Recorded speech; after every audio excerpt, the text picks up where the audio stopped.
Hi, and welcome to a very special Coworking, a podcast about what makes Coworking special. And this month, we're talking Coworking with Alanna Imbach from Vibe Coworks. She's doing so many different things and has been doing so many different things, but we'll talk about all those things later. First of all, Alanna, many thanks for being here with us this month. Oh, I'm thrilled to be here. Thanks for the invite. Yeah, I'm too. I was saying you're doing many different things, but let's take it back to the start. When did you first hear about coworking? I first heard about coworking. I was living in New York City at the time, and it was probably, I'm like thinking back in years, had to have been like 2013. So it was still fairly early in the coworking history. And I was working for a nonprofit organization that we had outgrown our office space.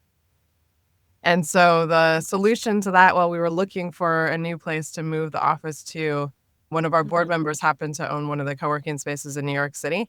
And so the solution was each team was going to go work from that co-working space one day a week. And I laugh now because at the time I thought it was a terrible idea. Everyone knew that I thought I was a terrible idea. And it was really transformative when they forced me and said, "You're going to go do this anyways. Stop your whining." And then we got into it, and I knew I'd never go back to a traditional office again. That's so interesting. I love how people or didn't know about it, how didn't like it, and then it's just wow.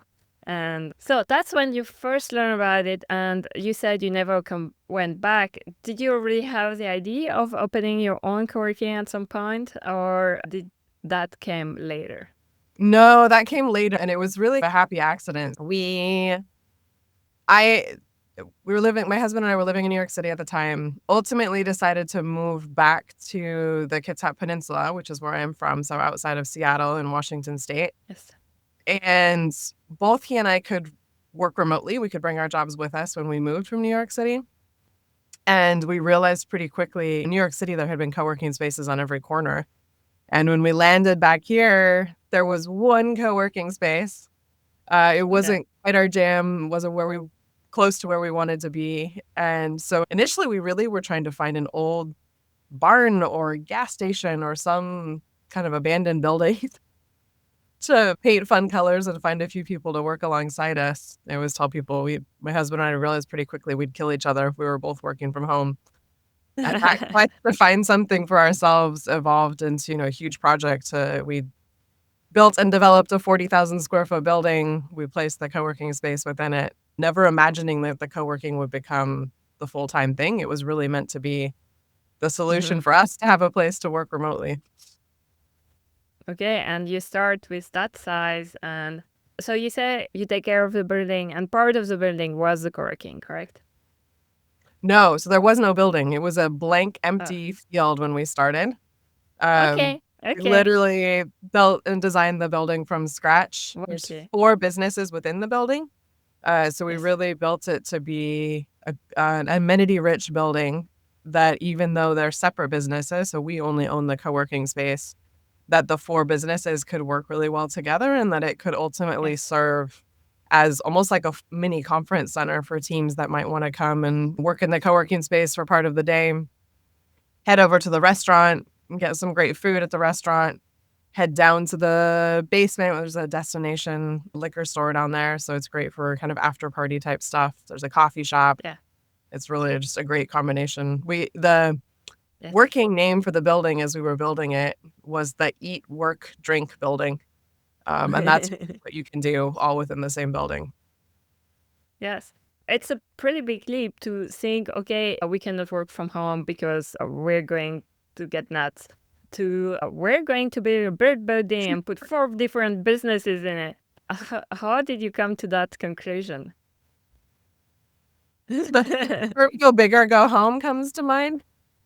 I think it was a very fortunate. I will be the first to recognize how fortunate we are, and we were very privileged in terms of how all those pieces could come together.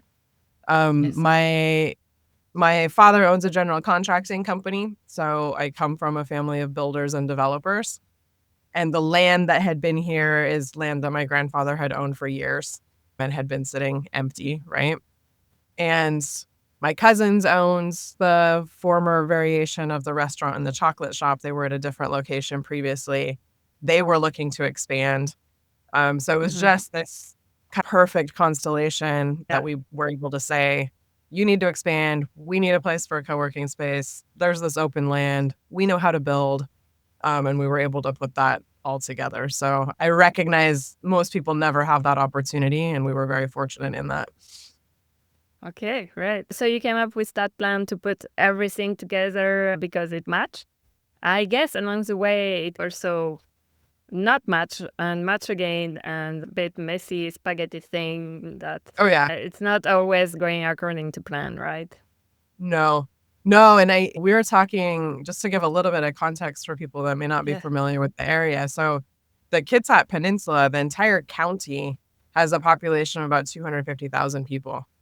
So Okay. we're close to Seattle, but we're just far enough that it's a smaller town energy. Yeah.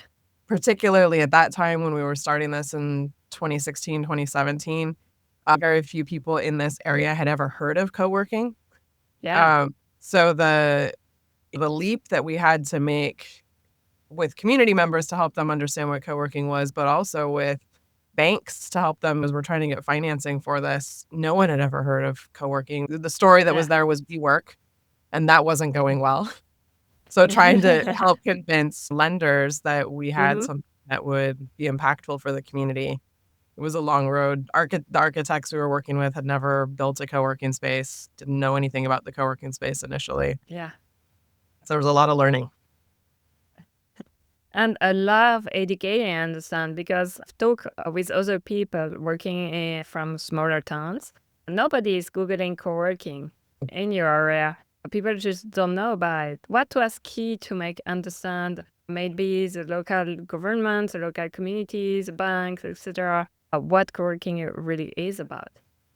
It was really a lot of, almost, I Different wasn't literally things. knocking on doors, but door knocking, right? So we had lots of, I had a lot of coffees for people. Hey, let's go, come meet with me. Let me tell you, it was a lot of one-on-one conversations. I Yeah. think as we grew and as time went on, this is also an area that a lot of people are moving to from other parts of the Okay. country. And a lot of those folks were coming from urban centers where they had heard of co-working or they had experience with Yeah. co-working. Yeah. So they were searching for a co-working space. It was just a combination of the two. We also were really intentional. This is the type of town where people really, support and want local businesses, small businesses, right? They're not excited franchises moving in. We're not a franchise. But I had been away from, this is my hometown, but I had been away for 17 years.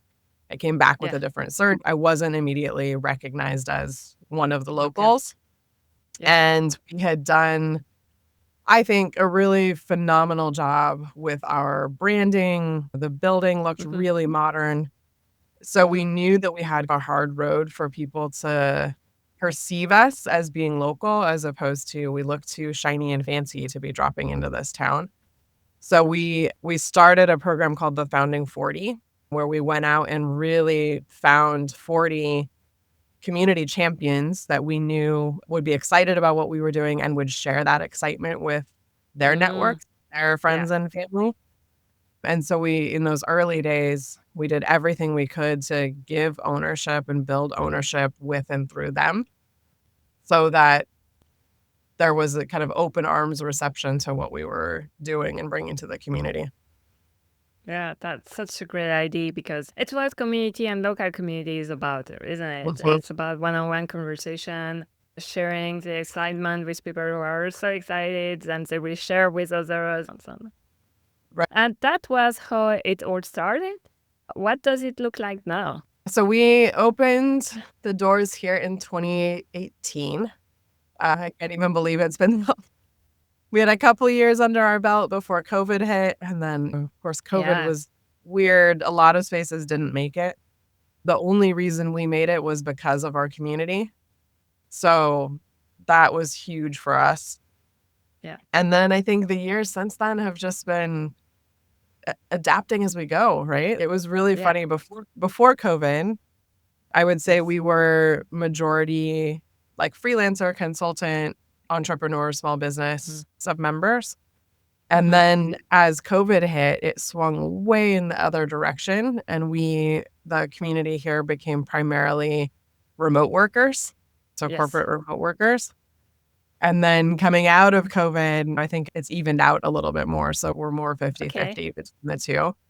But as anyone who is in co-working knows, the best thing about it is the community. It's the people, it's the connections that are made, but the things that come out of those relationships that are formed here. So yeah, I love it. Yeah. It's great to hear that there was some kind of way, some silver lining in with all the lockdowns, saying that it really make people discover remote workers at the time, discover what co-working is, and try all different way to work from home. Okay, but maybe not everybody, maybe not all the time, because as you were experience yourself, you can go crazy sometimes. So going outside, and cafes are great. You get a vibe, you get energy, but it's noisy and it's not really a place made for work. So co-working, it's might be just right balance between the two. It's great to hear that you have 50-50 remote workers and entrepreneurs who answer that kind of things. Yeah. Yeah. And it's interesting too. We realized there was a certain point along the way where we realized a lot of people thought you had to have a membership to be here. And in fact, like when it comes to our meeting rooms or event space or even day passes, there's so many different ways to use the space by the hour, by the day. So that's been something we've been working on, is helping people understand that there's space here for everyone, no matter what your work schedule looks, no matter what industry you're in. Yeah, exactly. Yeah, we were talking about community, and that's part of it too. In the co-working industry, we talk a lot about community, but it looks like a big word with no real meaning behind, thrown or the way around. So what is to you community, and how do you foster it? And I think one of the first answers is that making sure people know they can come in, and it's not just for members. You can just come for an hour in the meeting room or for an event, even if you're not coming during the day. I don't know if you can see behind me. Perfect example of community. So they're getting ready here this morning is Waffle Wednesday. Nice. This is the third Wednesday of the month. We break out the waffle irons and we make waffles, and we have chicken and waffles, and there's yogurt and granola. And it is the one event or activity that has happened without fail every month for 9 years. Wow. Okay. Even through COVID, when most people weren't able to come in, we were partially closed. We actually did waffle delivery out to people's houses during that time. Wow. That's so And everybody got on Zoom or sent us pictures or videos of eating their waffles with their family. And so when we talk about community, that's part of it, right? And I think networking for so many people is so awkward. It's so uncomfortable. You have to force yourself to do it. It feels fake. And I remember when we first opened, I don't know if this is unique to this area, but people were so accustomed to everywhere you go and pass out business cards, right? Yeah. We made a rule from the very beginning. We said, don't give me your business card. I want to know who you are and what you're excited about and how you spend your time. And yes, eventually these conversations are going to come around to what you do for work and what needs you have, who you're looking to connect with.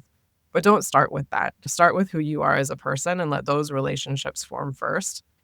And things like Waffle Wednesday help us do that. And that to me there's a difference between an authentic community that's relationship based on actually knowing people versus your quote unquote traditional business community that's built on referrals and requests and business card passing.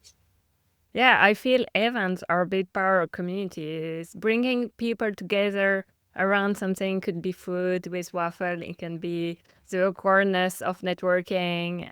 It's about understanding your members, what they need, what they want, and actually trying to organize something that would help them. And it can be something very soft, really a little nudge. It's not a 1 week masterclass about social media or something like that, which can be nice too, but it's about diversity. Yes. Yeah. It's not an either or. There's space and there's need for both, But I think that's what's unique about our space, but so many other co-working spaces. I think the best co-working spaces, I think, prioritize those ways for members and guests and visitors to get to know each other as humans. Yeah, that's so nicely said. And so you're organizing event. What else are you doing? I know a lot of people think, okay, co-working is desk, but usually it's much more than that. You offer all kinds of services for your members or for non-members. Sometimes co-working is just a tiny part of everything that they're doing. What about you? What did you choose to specialize in, kind of? When we started, it was really our mission was to create the kind of conditions for people to be able to drive their own ideas and inspirations forward, and create a space that felt like it had an air of possibility. And I think people comment on that. They say, I come in here and I feel like anything's possible. That to me is that and the authentic connections with other community members is the holy grail, right? We want people to feel that. Yeah. And not only to feel like anything's possible, but to feel like they have support and connections and resources to help them get there. Yeah, that's a lot. Yeah. So we've spent a lot of time trying to build strong community partnerships outside of our space here. We actually just last night, we hosted an after hours event for our local Chamber of Commerce. And it was interesting. So our space is built. We have one side of the space that is really the formal event venue where we can move all the tables out. It's more cafe style. It's got the screens, adjacent meeting rooms. And then the other side of the space is more traditional co-working, right? So it's got some of the bench desks, dedicated desks, et cetera. And we really don't ever, like maybe once, twice a year, do we allow events on that side, just because we are open 24/7 and we want to prioritize and make sure members always have a place to work if they're here. But we held this event last night. It was a phenomenal event. It brought in a ton of people who'd never set foot in our space, or we get people that come in and only know the event side, so they've never actually seen the other side of the space. But my favorite moment last night was walking into the room and there was food and beverages, of course, with this event, and people had gotten their food and drinks, and then they had sat down along the bench tables that are usually the co-working desks. And it was almost like this giant community banquet table. So everyone was sharing a meal over this table, and it was really cool to see. Yeah. I guess that's one of the co-working to gather people around the table or something. A giant banquet. Nice definition. It was cool. But we also, to I guess answer your question further, what has grown out of this also, when we put everyone in the same room, we were hearing a lot of people who had ideas for businesses that they wanted to start but didn't know quite how to do it. We were hearing people who work for some of the big tech companies in the area. They were like, I really want to get out of this and start my own thing, but that's a scary leap, or I don't know how to do it. So we've really evolved into doing a lot of programmatic work around accelerated business learning. How do I start a business? How do I grow a business? What does a business plan look like? How do I get financing? Is my pricing right? We have a whole kind of arm that has branched off of the co-working work that is really centralized on business and innovation now. Yeah. And you were talking also about partnership, because I feel community inside your co-working with your members, but it's also outside with the local businesses. That's also a part of the community or co-working is part of. Yeah. And we found too, one of the things that I'm also very proud of is we have built a reputation as a space where divergent opinions and beliefs are all welcome. Wow. And so it's become, I think, for a lot of people, a neutral space. We've had some contentious school board situations that for some groups didn't feel like they could hold meetings on school grounds and have conversations where everyone felt heard. And so they came and held them here. There's been a lot of issues with police-related violence, and so people would sit around a table with very divergent opinions and perspective on things, and it felt like there could still be a conversation held here. So we love being that space where we can have considerate political debate, help with tough community issues, We've supported both the nonprofit side and the private sector side. And we've even gone so far, we actually have a relationship with the city that if there was ever some terrible, I don't know, earthquake, natural disaster that rendered the city hall unusable, we have a contract with them, a memorandum of understanding that they would be able to move their operations here to get through those disaster times. So those are the types of partnerships Wow. that Yeah. create resilience within a community and hopefully build trust and understanding to move things forward too. Yeah. That's so nice. And it's a full of nuances to be able to build such a place where so much diversity is welcome and is where people can feel welcome as well. Yeah. Yeah. So that's up till now, that's already a lot. I was wondering what's next. Do you have something planned, something small, something big, something very concrete, something very fluffy? I don't know. Yes. All of those.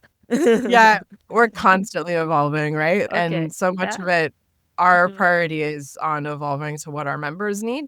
And so as their needs change, what we offer changes as well. Yeah. We have a big focus right now. There's been so much conversation about the loneliness epidemic and this idea of belongfulness. And so trying to support work in that area as much as we can, particularly for new people that are moving into the community, that they can feel connected as quickly as possible.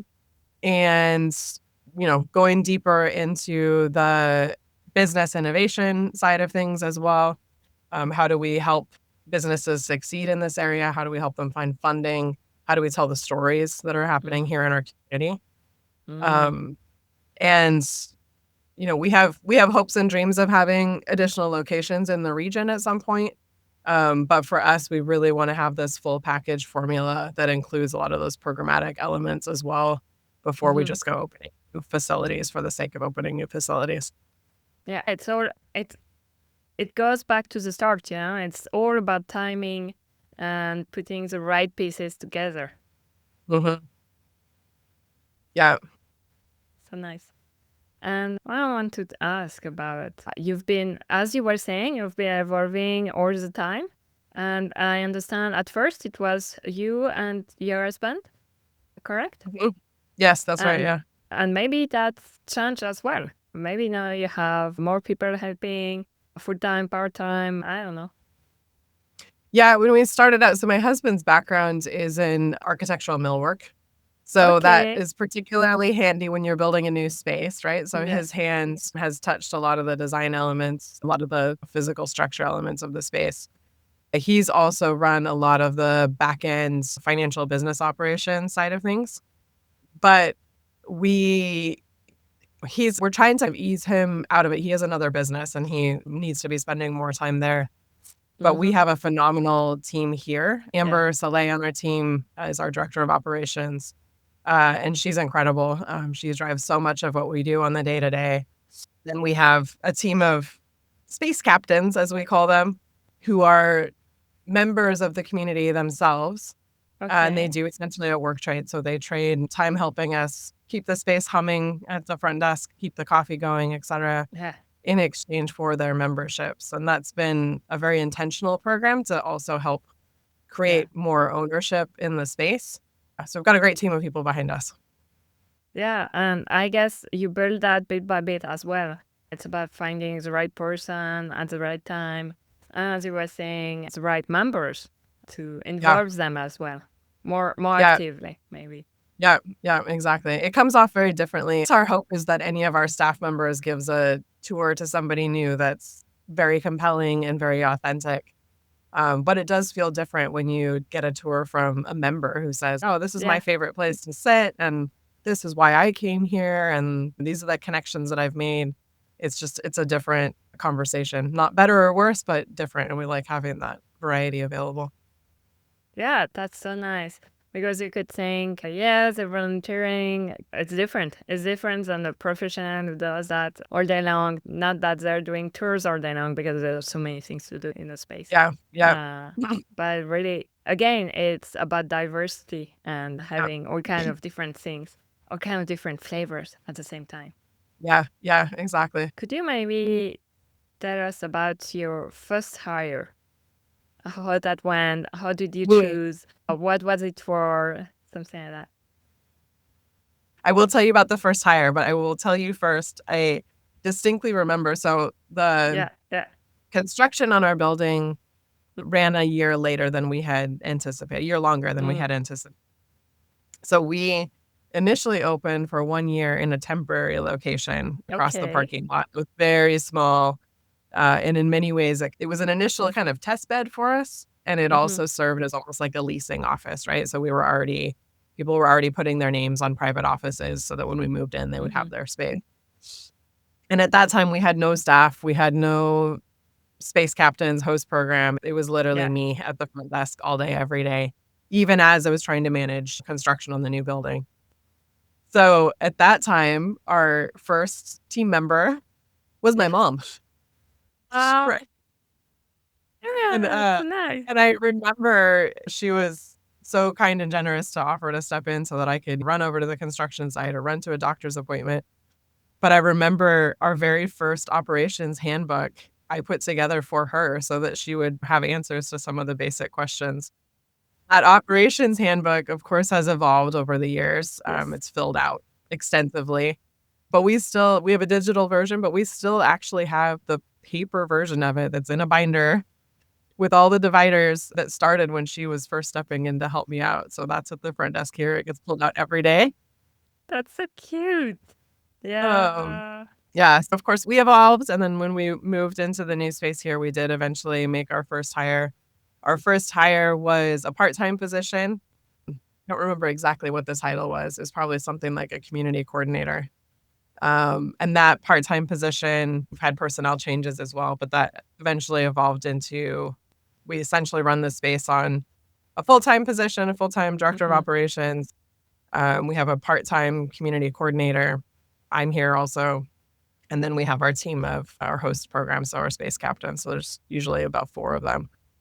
Yeah, and I'm wondering what was important in your first hire, but surely in all your hiring. What kind of qualities, what kind of values maybe were you looking for? Anyone who has spent time in co-working spaces or certainly in an official position of leadership within one of these co-working spaces knows you are the wearer of all the hats. Yeah. And someone told me one time, working at a front desk in a co-working space will make even the most extroverted extrovert an introvert, just because we're constantly peopling, you're constantly welcoming people, helping them. It's exhausting by the end of the day. So when we hire, we're really looking for people that are people-centered, love being with people, talking to people, helping people, that they can multitask, and that they carry that sense of, there's a fire that I have to put out. All right, I'm going to go put it out, right? We need people that carry a sense of true optimism and that are as comfortable greeting and supporting the highest CEO that comes in the door as they are taking out the trash at the end of the day. And we've found not everyone is comfortable with both of those roles. Yes. So it's tricky. It's a really hard, and particularly when it's an industry, of course, now it's more well known, but I would say even in our area now, to hire for it, people are like, what is co-working? What is a leadership role in that actually entail? It's hard to articulate, I think. It does.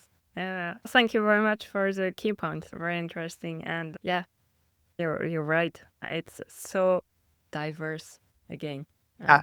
So I think it's too, tricky. one other thing we've learned in so many of these spaces, you have a lot of entrepreneurs. And entrepreneurs are known for thinking outside of the box and not following rules. Yes. Right. Yet in a shared space, in a community space, there are rules and their success depends on people following them.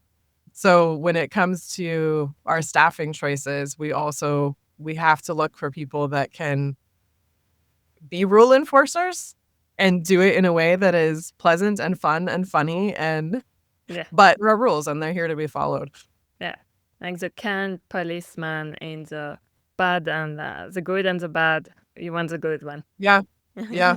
Yeah. It's almost, we were talking about it one time with the team and they're like, you need the personalities of people who have been like summer camp directors, summer camp coordinators, bartenders, hairstylists that can drum up conversation with anyone over anything. Those are the personality types that you really need to have in this space. Okay. That's so nice. Unfortunately, we're coming towards the end. But before we do that, I wanted to ask if there's anything else you wanted to talk about and we haven't discussed yet. I welcome everyone to come visit us. We're in a really beautiful area. And if anyone is in the Northwest, it's fun to take the ferry over from Seattle. One of the things that we haven't talked about that I love about the co-working community globally, we have partnerships with other co-working spaces, amazing relationships with other co-working spaces all over the world. And I think that's one thing people assume. If you're a member of a corporate co-working space, then obviously I can drop into their locations any place.